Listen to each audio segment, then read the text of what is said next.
Bonjour. Bonjour. Désolé pour l'attente. Redonne un petit point sur les joueurs que tu peux récupérer dès ce match. Les joueurs que je peux récupérer dès ce match. Bonne question. Nabil Fekir et Maxwell Cornet. Pour Léo, est-ce que pour Offenheim, ça devrait être bon ou pas encore? C'est un peu tôt pour savoir quand est-ce que Léo sera rétabli et opérationnel. Il est dans une phase de réathlétisation plutôt positive, mais pour l'instant, on n'a pas le délai pour sa reprise.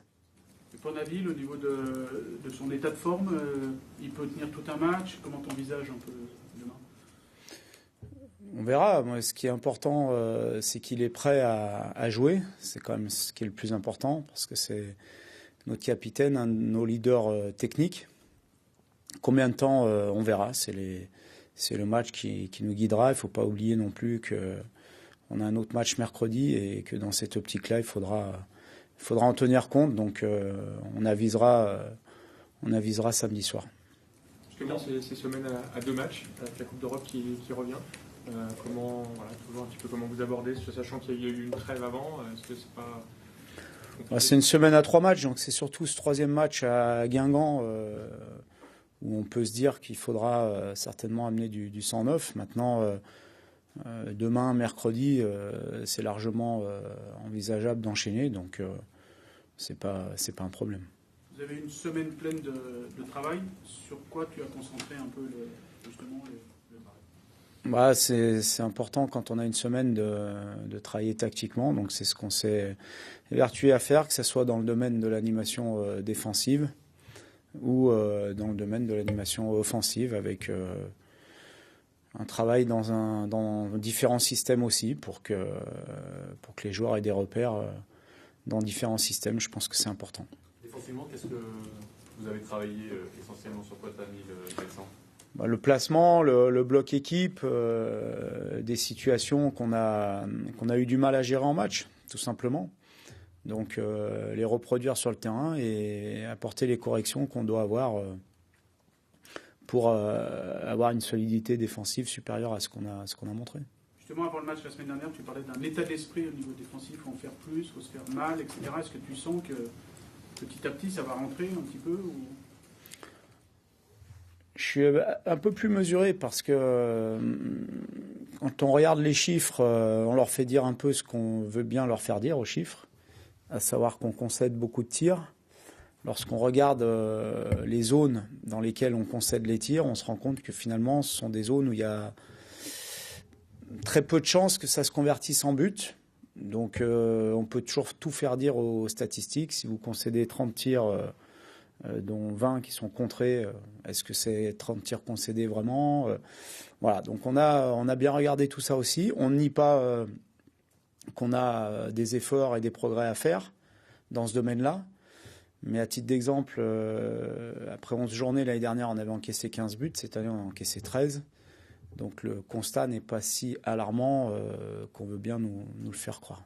En même temps, contre Nîmes, il y a un poteau, à Angers, il y a un poteau, Anto fait une super parade au bout de 5 minutes, je crois. Il y a quand même des situations. Après, sur les 30 tirs, évidemment que les 30 ne sont pas dangereux, mais il y a aussi des situations. Oui, mais l'année dernière, je pense qu'il y avait aussi ces situations-là. Donc, on sait qu'on a des progrès à faire, on ne se voile pas la face, mais encore une fois, je vous dis, on peut tout faire dire à ce genre de chiffres. Comme à tous les chiffres d'ailleurs. Bruno, tu peux revenir un petit peu sur l'épisode avec Memphis? On sait que c'est quelque chose qui t'a un peu marqué quand même, j'imagine, le week-end dernier. Cette semaine, on a parlé de ton recadrage avec lui. Comment tu as vécu un peu cette période? Non, ça ne m'a pas marqué. Je pense que ça fait partie des événements qui se passent dans une saison, dans un groupe. C'est jamais linéaire, c'est jamais un long fleuve tranquille. Une saison avec un groupe de 25 joueurs, qui plus est avec des grands joueurs. Donc... ça ne m'a pas marqué, simplement j'ai fait ce que j'avais à faire, on a fait ce qu'on avait à faire, tous ensemble. Donc pour moi, c'est clos, c'est réglé. Ça a été réglé très vite et très bien, je trouve, entre nous tous. Voilà, ce que je regrette, c'est que ça soit diffusé comme ça dans les médias, mais sinon, pour le reste, pour moi, tout est réglé. Tu crois que le message est... Comment ? Tout est réglé, ça veut dire qu'il débutera dans le 11 face à Bordeaux ? Ça veut dire qu'il n'y aura pas de sanctions sportives. Contrairement à ce que j'ai entendu dire. Donc, a priori, il devrait débuter s'il n'y a pas de sanctions sportives. Ça, j'ai pas dit qu'il débutera. J'ai dit qu'il n'y aura pas de sanctions sportives. Voilà. Est-ce que tu sens que le message est passé auprès de l'intéressé ? Le message, il est passé et ça va peut-être vous paraître bizarre ce que je vais vous dire, mais j'ai une très bonne relation avec lui. Donc on a toujours eu des échanges francs, corrects sur le fond. Donc je ne suis pas surpris de notre relation et de ce qui s'est passé. Voilà. Mais ça fait partie, encore une fois, des choses qui peuvent arriver dans un groupe au cours d'une saison. Mais c'est pas la peine d'en faire non plus une montagne. De le faire débuter sur le banc, c'est compliqué ou pas ? Comment ? Le faire débuter sur le banc, c'est compliqué ou Quand ? Je sais pas, à partir d'aujourd'hui, par exemple, à partir du match. Non, mais déjà, ce que je voudrais dire, c'est que lorsque je le fais débuter sur le banc, comme les autres joueurs d'ailleurs, c'est pas pour le piquer ou parce que c'est pas ça. Hein. C'est simplement une gestion de l'équipe, simplement des choix que je fais. C'est pas pour piquer Memphis plus qu'un autre. C'est comme ça, c'est tout. Donc il n'y a pas, il y a pas de débat là-dessus, quoi. Tu as été surpris de sa réaction après le match à Angers ? Un petit peu parce que quand je suis allé en conférence de presse, j'avais pas eu cette information. Après, c'est une réaction d'après-match d'un joueur qui est frustré, ça peut arriver. Voilà, j'ai pas envie d'incriminer Memphis ou un autre d'ailleurs, parce que ça peut arriver à d'autres. Voilà, j'essaie toujours de me mettre aussi à la place des uns des autres, de comprendre les choses, ce qui n'empêche pas que je joue mon rôle d'entraîneur derrière, et je pense que c'est comme ça qu'il faut faire. Mais j'ai toujours dit qu'on a le droit de ne pas être d'accord aussi, et que c'est aussi ce qui fait qu'on provoque des discussions et qu'on trouve des accords derrière. Certains coachs estiment qu'avec certains joueurs, il faut peut-être un traitement particulier. C'est ce que disait notamment Eric Bédouet, entraîneur de Bordeaux. Est-ce que tu penses ça Mais ça, c'est sa responsabilité. Moi, je ne m'occupe pas des autres. Donc, je ne sais pas comment il gère ses grands joueurs à Bordeaux. Il faudra lui demander. Est-ce que vous comptez quand même sur une réaction d'orgueil de la part de Memphis après tout ça ? Comment ? Compter sur une réaction d'orgueil, on sait comment... Non, mais le plus important, et c'est ce qu'on occulte, c'est ce qu'il a fait quand il est rentré sur le terrain. Et là encore, c'est ce que je regrette, c'est qu'on s'attache à ses déclarations, aux miennes, à ce qui s'est passé, mais le plus important, c'est quoi ? C'est que lorsqu'il est rentré, on était à 0-0, qu'on avait un peu de mal, et qu'il a fait une passe décisive, un but. Donc, il n'est pas le seul à avoir gagné le match, mais il a grandement participé à ce que le match soit gagné. Mais c'est ça le plus important. C'est pas ce qu'il a dit, ce que je lui ai dit, ce qui s'est passé. Ça, c'est des choses qui se passent dans tout groupe, pas tous les jours, mais souvent dans une saison, dans tous les grands clubs. Moi, ce que je retiens, c'est qu'il a été déterminant quand il est rentré sur le terrain. Justement, Bruno, sur le fond du problème, si tant est que c'est un problème, mais effectivement, il fait un but, une passe d'ess en rentrant. Jusqu'à présent, en tout cas c'est mon sentiment, son meilleur match, sa meilleure période, c'était quand il rentre les 20 dernières minutes contre Donetsk. On a l'impression que ses deux meilleurs passages de la saison, c'est 2 fois quand il sort du banc. Alors déjà, est-ce que tu es d'accord avec ça ? Et deuxièmement, comment tu analyses ? Je ne sais pas s'il y a un lien de cause à effet. C'est difficile à dire. Ce sont des chiffres, des constats. Maintenant, c'est pas pour ça non plus qu'à chaque fois, je vais le faire débuter sur le banc parce que... Voilà, donc oui, on constate ça, qu'il a été souvent décisif en venant du banc. L'année dernière aussi, il l'a été, mais il a été aussi décisif l'année dernière en commençant les matchs. Donc il n'y a pas de vérité à en tirer. C'est pour ça que je dis que lorsque je décide de le mettre sur le banc, c'est pas pour le piquer ou en me disant il va avoir une réaction d'orgueil, etc. Donc voilà. Par contre, moi ce que je souligne, c'est son entrée en jeu et sa détermination lorsqu'il est rentré. Il n'a pas eu d'état d'âme. C'est quand même plus qu'un super sub. Comment ? C'est plus qu'un super sub, comme on dit. Ah bah oui, c'est pas un super sub, c'est un de nos meilleurs joueurs. Donc il n'y a pas de débat là-dessus. Maintenant, je pense qu'il doit gagner en régularité. Il doit gagner en régularité, il le sait, il en est conscient. Voilà, pour franchir un palier supplémentaire et qui lui permette d'être un très très grand joueur, parce qu'il a toutes les qualités pour l'être. Au-delà de Memphis, est-ce que tu as l'impression quand même que tu as des joueurs qui sont un peu caractériels, entre guillemets, qu'il faut un petit peu...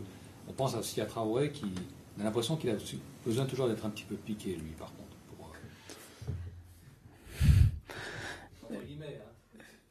Si je me réfère un peu aux discussions qu'on peut avoir avec les autres entraîneurs, je pense que c'est un problème un petit peu général.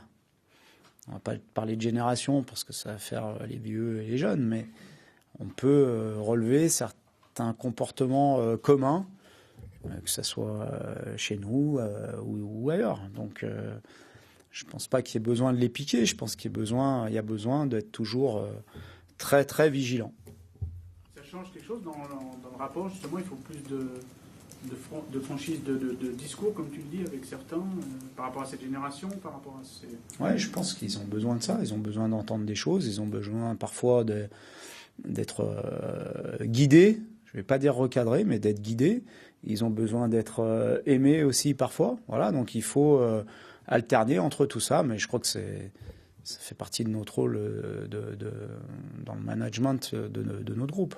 Il y a une distribution câlin dans les vestiaires. Mais ça fait partie du management. Il faut savoir aussi montrer qu'on les aime, parce que je pense que c'est important. Il faut savoir leur dire quand c'est pas bien, quand ça va pas, ce qui va pas, ce qu'ils doivent corriger. Sinon, ça sert à rien d'avoir un entraîneur. Hein. Pour en revenir à l'aspect défensif, Bruno, est-ce que tu as l'impression que c'est un problème plus individuel ou un problème plus collectif ? Ça dépend des matchs. Il y a des matchs où on a fait d'énormes erreurs individuelles qui nous ont coûté des buts ou qui ont provoqué des occasions nettes. Et puis, il y a des matchs où ça a été un petit peu plus collectif sur la notion de bloc équipe. Donc, c'est différent suivant les matchs pour moi. C'est Bordeaux qui se présente face à vous au Groupama Stadium. C'est une équipe qui, ces dernières saisons, vous a causé un peu de mal à domicile. Oui. Comment vous la jugez aujourd'hui, elle qui reste sur quand même 2 défaites? Elle a un parcours assez différent à domicile qu'à l'extérieur, où elle a un peu plus de mal.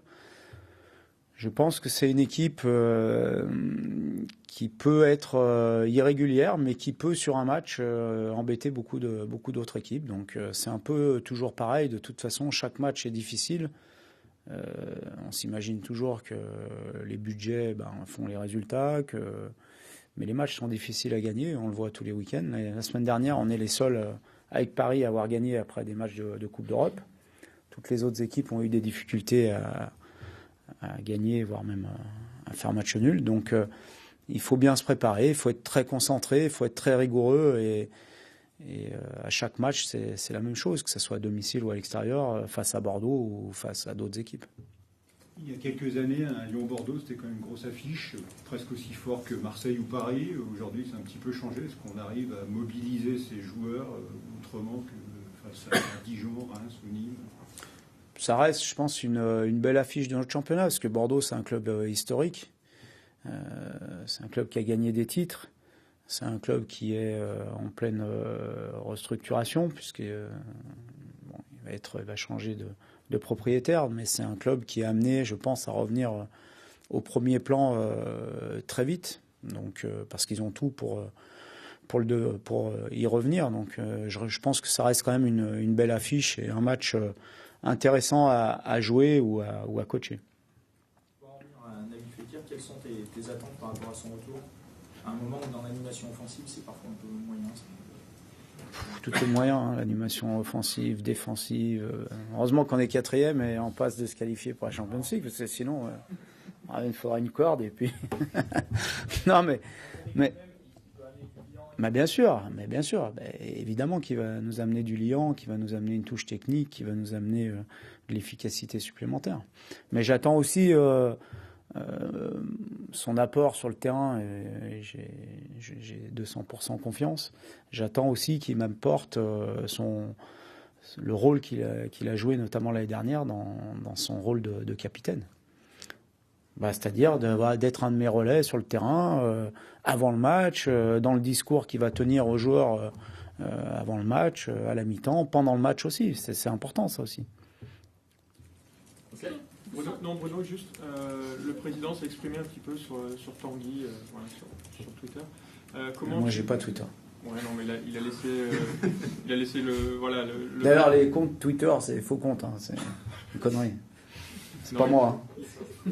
Il a laissé entendre que Tanguy valait très cher et que si le Paris voulait faire une proposition, pourquoi pas. Toi, sur le plan sportif, Tanguy, est-ce que on sait qu'il restera pas 10 ans à Lyon de toute façon. Comment tu vois son avenir et qu'est-ce qui pourrait est-ce que ça te dérangerait qu'il aille en Ligue 1 ou est-ce que son jeu est plus pour un jeu anglais? Enfin voilà, comment tu vois son avenir à plus long terme? C'est difficile de répondre à sa place. C'est lui qui doit savoir ce qu'il a envie, quels sont ses objectifs à court terme, à moyen terme et à plus long terme. Ce qui est sûr, c'est qu'il a montré une force de caractère depuis le début de sa carrière, parce qu'il a vécu des moments très très compliqués. Aujourd'hui, son travail lui a permis d'atteindre le niveau international. Il faut qu'il continue, parce que, comme je dis souvent, le plus compliqué, le plus difficile, c'est de durer et de répéter les bonnes performances. Donc il faut qu'il continue dans ce qu'il a fait depuis le début. Depuis son arrivée chez nous, qui progresse dans les domaines dans lesquels il doit progresser. Et après, c'est lui qui doit savoir ce qu'il a envie de faire de sa carrière et comment il veut le faire. Nous, on sait très bien que ça sera peut-être difficile de le conserver, mais on ne sait jamais dans le football. Rester en Ligue 1 ou aller à Paris, est-ce que ça serait un peu embêtant de voir un de vos meilleurs joueurs renforcer encore De toute façon, pour l'instant, on n'est pas dans la même catégorie que Paris. Donc, s'il ne se renforce pas avec Tanguy, ça sera avec un autre grand joueur. Donc, ce qui est valorisant pour nous, pour le club, c'est que chaque année, un ou plusieurs de nos joueurs partent dans des clubs encore plus grands que l'Olympique Lyonnais. Ça montre que le travail est plutôt bien fait, que ce soit à la formation ou ici avec les joueurs qui arrivent. Pour finir sur une note positive. Ah, merci. Non, en plus, il n'y a pas de questions. Non, c'est des consignes. Les consignes. Ah ouais. Je savais pas que ça existait avec la presse. Moi, je pensais qu'il y avait une liberté totale d'expression. Non, la journée peut être assez favorable à l'équipe au niveau du classement, avec le classement de Lille, de Paris des Princes et le duel Marseille-Montpellier. Est-ce qu'on en parle? Non, j'en parle pas parce que ça, ce sont toujours des suppositions, des supputations, parce qu'un match de foot, personne ne sait ce que va faire Lille ce soir à Paris. Moi, je pense qu'ils peuvent faire quelque chose, parce qu'ils ont l'équipe pour les embêter. Que Paris joue un match déterminant mardi contre Naples. Donc, c'est pas évident que Paris batte Lille ce soir. C'est possible, mais c'est pas une évidence. Montpellier-Marseille, c'est deux adversaires directs. Donc là, on peut dire que de toute façon, quel que soit le résultat, si nous on fait ce qu'il faut, on prendra des points sur ou l'une ou l'autre équipe ou les deux, s'il y a match nul. Donc là, c'est un peu différent. Mais ce qui est important, c'est nous. C'est pas de s'occuper de ce que vont faire Lille, Marseille et Montpellier. C'est ce qu'on a à faire. Je pense qu'on a une semaine très très importante avec les deux matchs de championnat et ce match de Champions League entre les deux qui peut nous ouvrir vers des perspectives très très intéressantes pour d'abord dans un premier temps le dernier mois de compétition avant la trêve et puis aussi pour après la trêve. Okay. Merci Olivier d'avoir été positif.